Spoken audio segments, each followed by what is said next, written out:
Hello दोस्तों, नमस्कार। स्वागत है आप सभी का एक बार फिर से अपने यूट्यूब चैनल ज्ञान सागर कोचिंग इंस्टीट्यूट में। तो जैसा कि हमने प्रीवियस क्लास में क्लास 10th की एनसीईआरटी का चैप्टर नंबर 4 द्विघात समीकरण का प्रश्नावली एक्सरसाइज 4.2 स्टार्ट किया था और अभी तक हमने क्वेश्चन नंबर फर्स्ट और सेकंड को पढ़ लिया है। आज की क्लास में हम स्टार्ट करेंगे, क्लास को कंटिन्यू करेंगे प्रश्न नंबर 3 से।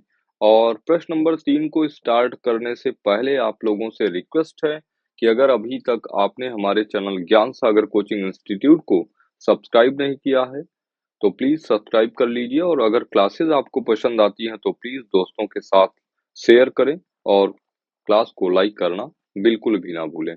तो चलते हैं, बिना किसी देरी के क्लास को स्टार्ट करते हैं, जो कि है, ध्यान दीजिए, कह रहा है कि ऐसी दो संख्याएं ज्ञात कीजिए जिनका योग 27 और गुणनफल कितना हो, 182 हो। तो इस प्रश्न को करने के लिए हम मानेंगे क्या, माना दो संख्याएं दो संख्याएं ए व बी है, ए व बी है, जहां जहां ए प्लस बी बराबर कितना, 27। ऐसा क्यों? क्योंकि कह रहा है जिनका योग कितना है, 27 है। यानी हम कह सकते हैं A is equals to 27 minus B. ये आपका इक्वेशन फर्स्ट हो जाएगा। तथा गुणनफल 182 हो, यानी ए और बी का गुणनफल कितना है, 182। ये आपका इक्वेशन सेकंड है। अभी आप इक्वेशन फर्स्ट से ए की वैल्यू पुट कर दीजिए। तो यहाँ पर हम कहेंगे कि ए बराबर है 27 minus b multiplied by b is equals to 182। B का अंदर गुणा करेंगे तो ये हो जाएगा 27b minus b square is equals to 182। ठीक है, अभी माइनस बी स्क्वायर का साइड चेंज करेंगे तो plus b square minus 27b और प्लस 182 बराबर 0। ध्यान दीजिए, माइनस बी स्क्वायर का साइड चेंज किया इधर, plus b square, plus 27b का साइड चेंज किया है, माइनस 27b, और प्लस 182 ऑलरेडी आपके राइट हैंड साइड पे था, इसलिए प्लस 182 एज इट इज लिखा हुआ है। अभी ध्यान दीजिए, द्विघात का कोफिशिएंट कितना है, 1 है। और अभी हमको 182 के ऐसे दो पार्ट्स निकालने हैं कि गुणा करने पर 182 और जोड़ने पर 27 आए। तो सबसे पहला काम क्या होगा आपका कि 182 का प्राइम फैक्टर कर लीजिए और 2 से कट करेंगे, 2 9 18, 2 1 9 2। ठीक है, अभी 91 है। 91 को अगर हम सिंप्लीफाई करें किससे, 7 से, तो 7 13 में 91 और 13 1 9 13। ठीक है, तो समझिएगा, 7 दूनी 14 और 13 का योगफल कितना होगा, 27 होगा, और गुणनफल कितना होगा, 182 होगा। तो इसको हम लिख सकते हैं बी स्क्वायर माइनस 13 प्लस 14 या 14 plus 13 multiplied by b plus 182 बराबर कितना, 0। और आगे कंटिन्यू करें तो इसको हम लिख सकते हैं b square minus 14b minus 13b plus 182 बराबर 0। दोनों टर्म में अगर देखें तो b कॉमन हो जाएगा तो बचेगा b माइनस 14, और यहाँ पर माइनस 13 कॉमन कर लें तो बचेगा b माइनस 14 बराबर 0। b माइनस 14 दोनों टर्म्स में कॉमन हो जाएगा तो बचेगा b minus 14 multiplied by b minus 13 is equals to 0। लिखेंगे जब b माइनस 14 बराबर 0 तो b बराबर कितना, प्लस का 14। और जब जब b माइनस 13 बराबर 0 तो b बराबर कितना, 13। ठीक है, अतः संख्याएं हम लिख सकते हैं, अतः संख्याएं संख्याएं जब जब b इज इक्वल्स टू 14 हो तब a इज इक्वल्स टू कितना हो जाएगा, ध्यान दीजिए, a is equals to 27 minus b, यानी 27 माइनस बी कितना, 14, और 27 में से 14 घटेगा 13। तथा जब b इज इक्वल्स टू 13 हो तब a इज इक्वल्स टू हो जाएगा 27 - 13 यानी कि 14। तो उम्मीद करते हैं कि प्रश्न नंबर 3 आपको समझ में आया होगा। चलते हैं नेक्स्ट प्रश्न की ओर, जो कि होगा आपका प्रश्न नंबर 4। और प्रश्न नंबर 4 क्या कह रहा है? प्रश्न नंबर 4 कह रहा है कि दो क्रमागत धनात्मक पूर्णांक ज्ञात कीजिए जिनके वर्गों का योग कितना हो 365 हो। तो क्रमागत संख्याएं आप जानते हैं, जैसे 1 की क्रमागत संख्या जो होगी वो 2 होती है, और 2 की क्रमागत संख्या की बात करूं तो 2 की क्रमागत संख्या आपकी 3 होती है। 4 की क्रमागत संख्या की बात करूं तो 4 की क्रमागत संख्या आपकी 5 होगी, और 5 की क्रमागत संख्या की बात करूं तो 5 की क्रमागत संख्या 6 होगी। ऐसे ही हम समझ सकते हैं कि किसी भी संख्या की क्रमागत संख्या निकालने के लिए आपको उस संख्या में एक ऐड करना पड़ता है, जोड़ना पड़ता है, तब उस संख्या की आपको क्रमागत संख्या मिल सकती है, ठीक है? ऐसे ही मान लेता हूं कि माना माना संख्या यक्स संख्या यक्स तथा यक्स की क्रमागत संख्या यक्स की क्रमागत संख्या क्रमागत संख्या यक्स प्लस 1 है, ठीक है? प्रश्नानुसार प्रश्नानुसार प्रश्न क्या कह रहा है? प्रश्नानुसार प्रश्न कह रहा है मेरे भाई कि जिनके वर्गों का योग कितना है 365 है, यानी यक्ष का स्क्वायर यक्ष स्क्वायर प्लस यक्ष प्लस 1 का स्क्वायर बराबर कितना हो जाएगा 365। तो x square plus a plus b का whole square a square plus 2ab plus b square is equals to कितना 365।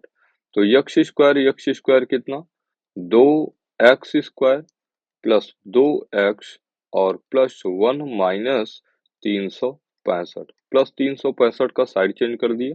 यहाँ पर हो जाना है आपका 2x square plus 2x minus 364 बराबर 0। दो सारे टर्म्स में कॉमन है, तो यहाँ पर हो जाएगा x square plus x minus 18 दूनी 36 और 2 दूनी 4 बराबर कितना 0। 2 से सिंप्लीफाई करेंगे इसको 0 हो जाएगा, तो आपके पास फाइनली मिलेगा x square plus x minus 182 बराबर 0। अभी ध्यान दीजिए 182 के ऐसे दो पार्ट्स करने हैं कि गुणा करने पर आपका 182 और घटाने पर आपका कितना आना चाहिए 1 आना चाहिए। तो 182 का प्राइम फैक्टर कर लीजिए। 182 का जब प्राइम फैक्टर करेंगे तो 2 नवा 18 और 2 एकन्नम 2 और 13 या 7 से कर लीजिए। 7 13 में 91 और 13 एकन्नम 13, ठीक है? 7 दूनी 14, 14 में से 13 घटेगा 1, तो यहाँ पर हो जाएगा यक्स स्क्वायर प्लस 14 में से 13 घटेगा कितना होगा 1 यक्स माइनस 182 बराबर 0, ठीक है? चलते हैं आगे, इसी बात को कंटिन्यू करते हैं और यहाँ पर कुछ चीजों को मैं क्या करता हूँ इरेज करता हूँ। यहाँ पर चीजें आपको मिल चुकी हैं आपके काम की, तो हो जाएगा कितना x square plus 14x minus 13x minus 182 बराबर 0।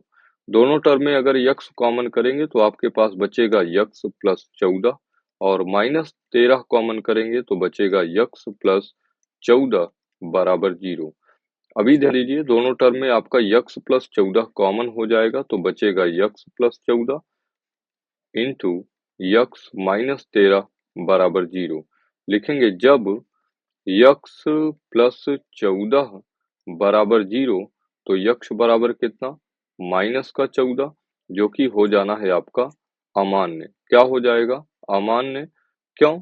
क्योंकि आपसे दो क्रमागत धनात्मक पूर्णांक बोला है, जबकि -14 आपकी धनात्मक संख्या नहीं ऋणात्मक संख्या है। तथा तथा जब यक्स माइनस 13 बराबर 0, तो यक्स बराबर कितना हो जाना है? 13। यक्स बराबर कितना हो जाएगा? 13। अतः संख्याएं अतः अतः संख्याएं संख्याएं x इज इक्वल्स टू कितना? 13 तथा x प्लस 1 यानी कि 13 प्लस 1 बराबर 14 होंगी। ठीक है, 14 होंगी। अब इसको आप वेरीफाई भी कर सकते हैं। अगर वेरीफाई करना हो तो कर लीजिए। वेरीफाई कैसे करेंगे? कह रहा है कि दो क्रमागत धनात्मक पूर्णांक, तो 13 की क्रमागत संख्या क्या होगी बताइए? आप कहेंगे 14। और कह रहा है कि जिनके वर्गों का योग 365 हो, तो 13 का स्क्वायर प्लस 14 का स्क्वायर बराबर कितना आना चाहिए? 365। तो 13 के स्क्वायर की बात करूं तो 13 का स्क्वायर होता है 169, और 14 के स्क्वायर की बात करूंगा तो होगा 196। और अगर ऐड करेंगे 9 6 15 की 5 हासिल 1, 9 6 15 1 16 और 1 1 2 1 3, तो 365 दोनों कंडीशंस को सेटिस्फाई कर रहा है। इसलिए हम कह सकते हैं कि जो आपने संख्याओं को निकाला है 13 और 14, वो ही आपकी एप्रोप्रिएट आंसर होंगे। तो उम्मीद करते हैं कि प्रश्न नंबर 4 भी आपको समझ में आया होगा। चलते हैं, लेते हैं अगले प्रश्न को, जो कि होगा आपका प्रश्न नंबर 5। और प्रश्न नंबर 5 आपका एग्जाम के पॉइंट ऑफ व्यू से इम्पोर्टेंट क्वेश्चन है। कैसा प्रश्न है बताइए? इम्पोर्टेंट प्रश्न है, इसलिए यहाँ पर मैं इस प्रश्न को मोस्ट इम्पोर्टेंट की कैटेगरी में डालता हूँ। और प्रश्न आपका क्या है? प्रश्न है आपका, कह रहा है कि एक समकोण त्रिभुज की ऊंचाई उसके आधार से 7 सेंटीमीटर कम है। यदि कर्ण 13 सेंटीमीटर का हो तो अन्य दो भुजाएं ज्ञात कीजिए। तो यहाँ पर सबसे पहला काम क्या करना है? आपको एक समकोण त्रिभुज ड्रॉ करना है। ठीक है, यहाँ पर मैं क्या कर रहा हूँ? एक समकोण त्रिभुज बना ले रहा हूँ। और इस समकोण त्रिभुज की अगर बात करें तो ध्यान दीजिए, कह रहा है कि समकोण त्रिभुज, मैं कह देता हूं ये ए है, ये बी है और ये सी है, जहां पर कोण बी आपका क्या है? समकोण है। तो समझिए, समकोण त्रिभुज की ऊंचाई इसके आधार से 7 सेंटीमीटर कम है। अगर मैं आधार बीसी को बोलूं, अगर बीसी इज इक्वल्स टू मैं x कह दूं, तो ऊंचाई क्या होगा? ऊंचाई 7 सेंटीमीटर कम है, यानी x माइनस 7 होगी। और कह रहा है कि कर्ण कितना है? 13 सेंटीमीटर है। तो कर्ण समकोण के सामने वाली भुजा होती है, जो कि है आपका 13 सेंटीमीटर।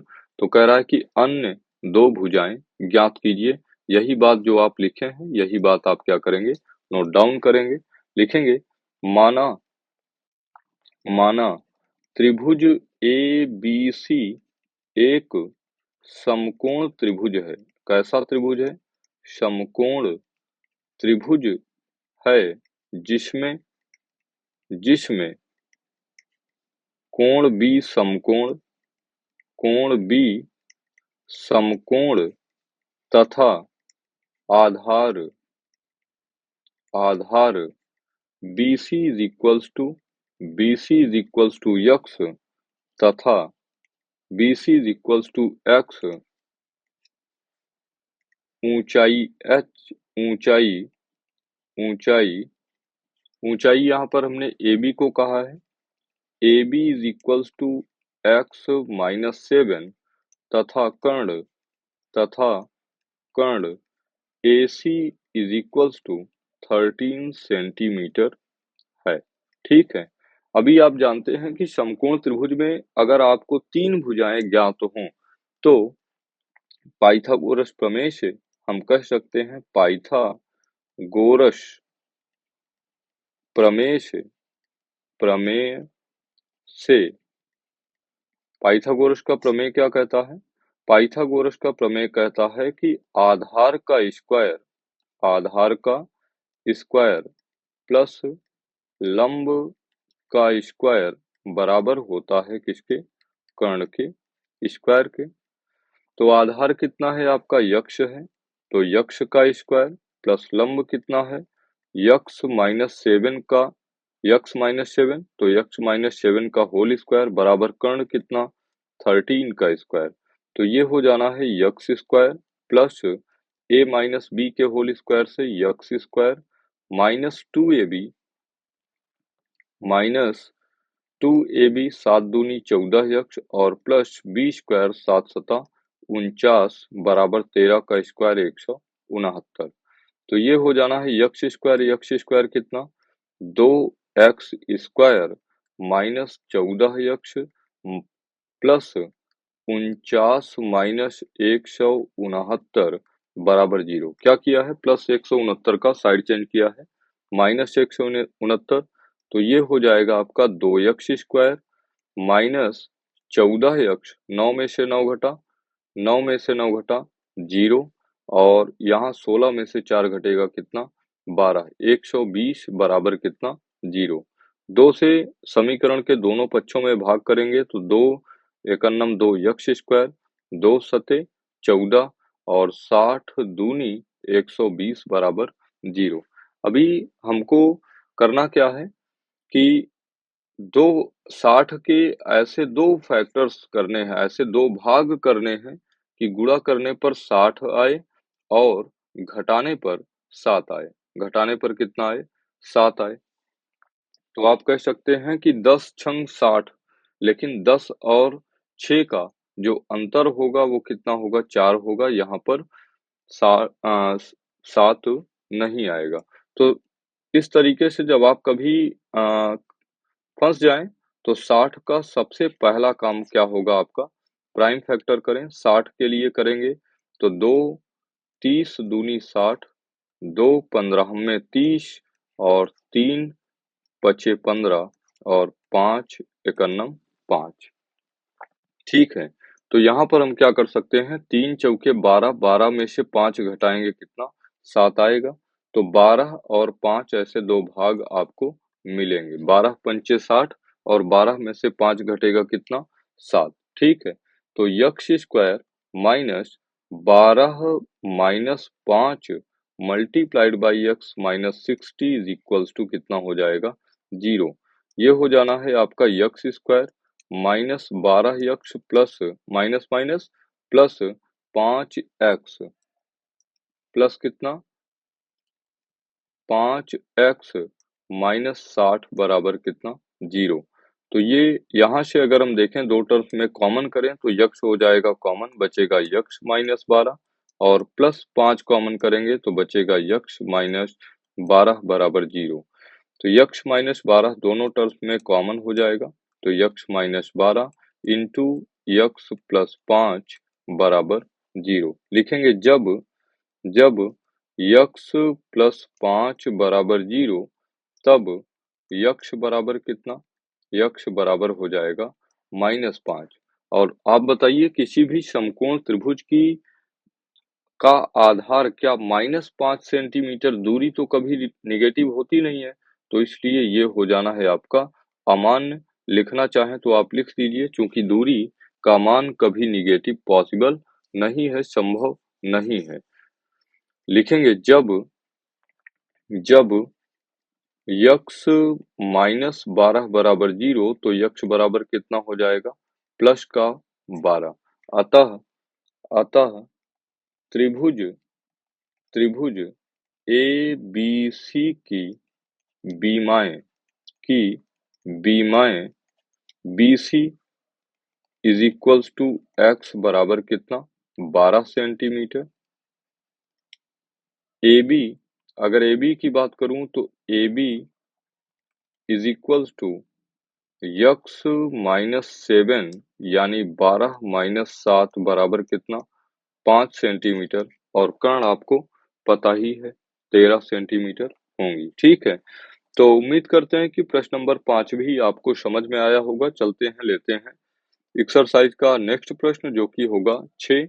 और अगर छठे प्रश्न की बात करें तो छठा प्रश्न आपका कह रहा है कि एक कुटीर उद्योग एक दिन में कुछ बर्तनों का निर्माण करता है। ठीक है, तो यहीं से हम स्टार्ट करते हैं। लिखेंगे माना माना कुटीर उद्योग कुटीर उद्योग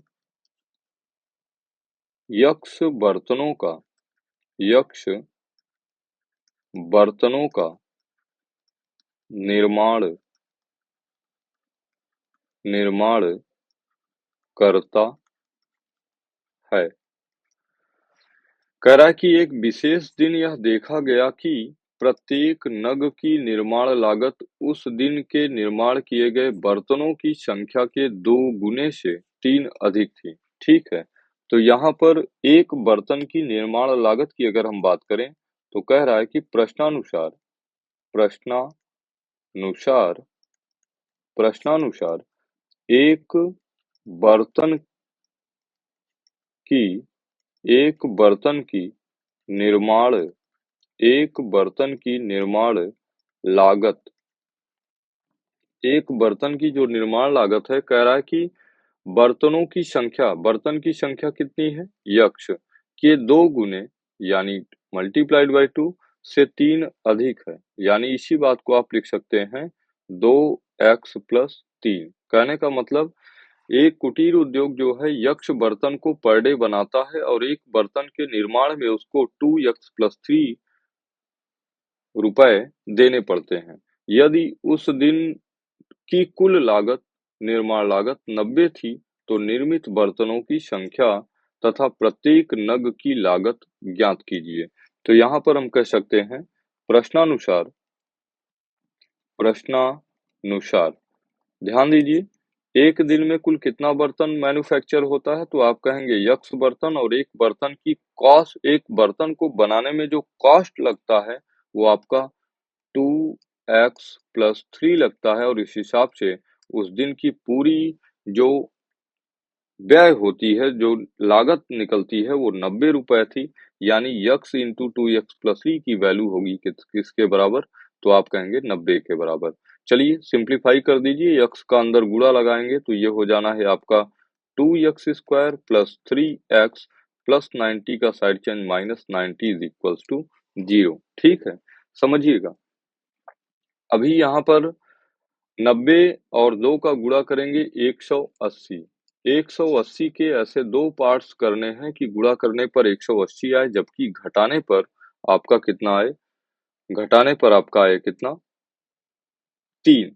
ठीक है, तो यहाँ पर ध्यान दीजिए अगर हम कहें 180 के लिए तो 15 गुणे 12 एक बार चेक कर लीजिए क्या 15 और 12 का गुणनफल 180 आएगा, तो 12 पंचे 60 जीरो हासिल 6 और 12 एकम 12 6 18 बिल्कुल 15 बराबर में 180, तो 15 में से 12 को आप माइनस करेंगे तो 3 भी आ रहा है। ठीक है, इसलिए हम यहाँ से लिख सकते हैं 2x स्क्वायर प्लस 3x को लिख सकते हैं कितना 15 minus 13 multiplied by x minus 180 बराबर 0। ये हो जाना है आपका 2x square plus 15x minus 13x minus 180 बराबर 0। दोनों टर्म में अगर हम कॉमन करें तो यहाँ पर यक्स हो जाएगा कॉमन, बचेगा 2x प्लस 15 और माइनस का यहाँ पर आपको माइनस का हाँ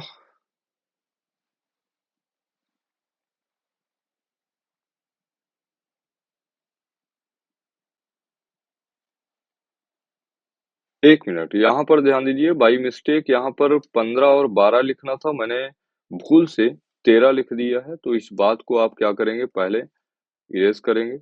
ये आपका होना चाहिए 12 और यहाँ पर भी आपका होगा 12 और ध्यान दीजिए 12 और 180 में अगर हम यहाँ पर 6 कॉमन कर लें 6, तो 6 अगर कॉमन करेंगे तो यहाँ पर बचेगा 2x और यहाँ पर बचेगा कितना, यहाँ पर 180 की जगह 90 होना चाहिए। ध्यान दीजिए कई गलतियां हुई हैं एक साथ, यहाँ पर 90 होगा जबकि लिख दिया गया है कितना 180, ये 90 होगा और 6 अगर कॉमन करेंगे तो यहाँ पर बचेगा प्लस का 15 बराबर 0। ठीक है, और यहाँ पर ध्यान दीजिए दोनों टर्म में एक चीज ध्यान दीजिए, जब आप द्विघात समीकरण हल करेंगे ना तो दोनों ब्रैकेट्स में सेम चीजें आनी चाहिए। अगर नहीं आ रही है तो इसका मतलब आपने कहीं फॉल्ट किया। जैसे देखिए, मैथमेटिक्स आपका इंटरनेट है। क्या है? इंटरनेट। जब आप कहीं पर फॉल्ट करेंगे ना तो ये आपको बताएगी कि यहाँ गलत हो रही हूँ, ठीक है? और आप उन चीजों को अगर समझ गए तो इसका मतलब आपकी पकड़ मजबूत है, ठीक है? तो यहाँ पर दोनों टर्म्स में 2 माफ कीजिएगा, 2x प्लस 15 आपका क्या है? कॉमन पॉइंट है। तो 2x प्लस 15 आप कर लेंगे कॉमन, तो बचेगा कितना? x minus 6 is equals to 0। लिखेंगे जब 2x plus 15 is equals to 0, तो यहाँ से आप कर सकते हैं 2x is equals to minus 15, यानी x is equals to minus 15/2। आप इमेजिन करिए, यक्स क्या है? -15/2।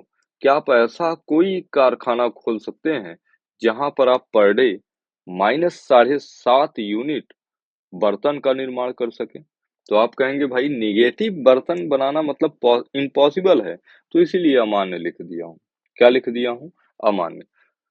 आगे चलेंगे, आगे की बात होगी आपकी, लिखेंगे जब जब x minus 6 is equals to 0, तो x इज इक्वल्स टू 6। अतः हम कह सकते हैं, देखिए हमसे प्रश्न पूछा था ब, बर्तनों की संख्या, माफ कीजिएगा, बर्तनों की संख्या, ठीक है? अतः हम कह सकते हैं, कुटीर उद्योग द्वारा अतः कुटीर उद्योग द्वारा द्वारा निर्मित किए गए बर्तनों की संख्या निर्मित देखिए, जितना बेहतर लैंग्वेज आप लिखेंगे ना, आपके एग्जामिनर के ऊपर उतना ही इम्पैक्ट पड़ना है। आपके नंबर पर ये ना प्रभावी काम करेगा, ठीक है? बात समझ पाए? इसलिए आप लैंग्वेज को कहाँ से चूज करेंगे? अपने प्रश्न से। अतः कुटीर उद्योग द्वारा निर्मित किए गए बर्तनों की बर्तनों की संख्या संख्या x इज इक्वल्स टू 6 तथा एक बर्तन एक बर्तन को बनाने में को बनाने में आई लागत आई लागत लागत बराबर कितना लागत आया है? 2x plus 3। तो 2x plus 3 is equals to 2x की वैल्यू आपने काउंट किया है 6 प्लस 3 इज इक्वल्स टू 6 दूनी 12 3 15, यानी 15 रुपए का कॉस्ट आपका पड़ना है। तो उम्मीद करते हैं कि प्रश्न नंबर 6 आपको समझ आया होगा और ये आपके प्रश्नावली का लास्ट प्रश्न था। तो इस हिसाब से आपकी प्रश्नावली 4.2 होती है समाप्त। उम्मीद करते हैं कि आज की क्लास आपको समझ आई होगी। आपने कुछ नया सीखा होगा आज की क्लास से, और इस उम्मीद से आपसे रिक्वेस्ट करते हैं कि अगर क्लासेस आपको पसंद आई हैं तो प्लीज हमारे चैनल ज्ञान सागर कोचिंग इंस्टीट्यूट को सब्सक्राइब करिएगा। और अगर कंटेंट आपको पसंद आया हो, आपके लिए बेनिफिशियल रहा हो, तो अपने दोस्तों के साथ शेयर करिए और क्लास को लाइक करना बिल्कुल भी ना भूलें। तो कल की क्लास में फिर मिलते हैं नए चीज़ों के साथ, और चीज़ क्या होगी मैं आपको बता दूं। तो कल की क्लास में हम लोग सीखेंगे द्विघात समीकरण का पूर्ण वर्ग बनाकर कैसे हल करना होता है। इन सारी चीज़ों पर डिटेल्स में चर्चा करेंगे। तो कल की क्लास में फिर से मिलते हैं। तब तक के लिए बने रहिए और जुड़े रहिए हमारे साथ। तो कल की क्लास में फिर से मिलते हैं। तब तक के लिए जय हिंद, जय भारत।